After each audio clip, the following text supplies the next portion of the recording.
السلام علیکم دوستو، میں ہوں آپ کا دوست امجد خان، اور آج ہم تذکرہ کرنے والے ہیں ایک ایسی شخصیت کی زندگی کے کچھ پہلوؤں پر جن کا مرتبہ رسول اور انبیاء اکرام کے بعد آتا ہے۔ وہ ایک ایسے شخص ہیں جو ہمارے نبی محمد مصطفیٰ صلی اللہ علیہ وسلم کو نبوت ملنے سے پہلے سے اور ان کے وصال تک ان کے ساتھ رہے۔ اپنی زندگی کا زیادہ حصہ انہوں نے نبی کے ساتھ گزارا تھا۔ جی ہاں دوستو، آج ہم بات کرنے والے ہیں حضرت ابوبکر صدیق رضی اللہ عنہ کی، جو کہ دنیا میں سارے انسانوں میں سے رسول اور انبیاء اکرام کو چھوڑ کر سب سے افضل ہیں۔ تو دوستو بات کرتے ہیں ان کی پیدائش کی۔ تو ان کی پیدائش سن 573 عیسوی میں مکہ کے مقدس مقام منی میں ہوئی تھی، اور آپ کی والدہ کا نام سلمہ بنت شخر اور آپ کے والد اور کنیت ام خیر تھی۔ آپ کے والد کا نام عثمان تھا، لیکن آپ کے والد بھی اپنی کنیت ابو قحافہ کے نام سے مشہور تھے، اس لیے بہت سے لوگ حضرت ابوبکر رضی اللہ عنہ کو ابوبکر بن ابو قحافہ رضی اللہ عنہ کے نام سے بھی جانتے ہیں۔ لیکن حضرت ابوبکر صدیق رضی اللہ عنہ کا اصل نام عبداللہ بن عثمان بن عمرو بن کعب الخارش التیمی تھا۔ ابوبکر آپ کی کنیت تھی اور صدیقی آپ کا لقب تھا۔ اب سوال آتا ہے کہ صدیقی لقب کیسے پڑا؟ تو بتا دیں کہ ایک بار ایک شخص نے حضرت ابوبکر صدیق رضی اللہ عنہ سے جا کر کہا کہ آپ کے ساتھی حضرت محمد دیکھو کیا کہہ رہے ہیں کہ وہ ایک رات میں بیت المقدس جا کر آسمانوں کا سفر کر کے واپس آ گئے ہیں، بھلا ایسا کیسے ہو سکتا ہے؟ تب حضرت ابوبکر صدیق رضی اللہ عنہ نے کہا کہ اگر میرے نبی محمد مصطفیٰ صلی اللہ علیہ وسلم نے کہا ہے تو یقیناً وہ سچ کہتے ہیں اور میں اس بات کو مانتا ہوں۔ تب حضرت ابوبکر صدیق رضی اللہ عنہ کو صدیق کا لقب دیا گیا۔ صدیق کے معنی ہیں تصدیق کرنے والا۔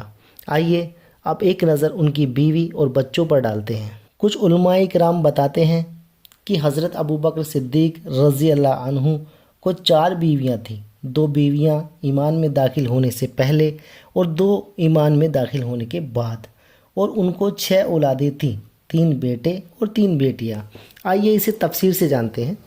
پہلی بیوی کا نام ختیلہ بنت عبد العزیٰ، دوسری خاتون جن سے آپ نے نکاح کیا ام رومان، اور اسلام میں داخل ہونے کے بعد جن سے نکاح کیا ان میں سے ایک خاتون کا نام اسماء بنت امیس اور دوسری خاتون کا نام حبیب بنت خارجہ بن زید رضی اللہ عنہ۔ اور اب بات کرتے ہیں حضرت ابوبکر صدیق رضی اللہ عنہ کی اولاد کی۔ ختیلہ بنت عزیٰ سے جو اولاد پیدا ہوئی ان میں ہیں عبداللہ بن ابو بکر، دوسرے ہیں اسماء بنت ابو بکر، اور ام رومان رضی اللہ عنہا سے جو اولاد پیدا ہوئی ان میں ہیں عبد الرحمن بن ابو بکر، اور دوسرے ہیں حضرت عائشہ رضی اللہ عنہا، انہی سے پیدا ہوئی جو ہمارے پیارے نبی محمد مصطفیٰ صلی اللہ علیہ وسلم کی پیاری بیگم تھی۔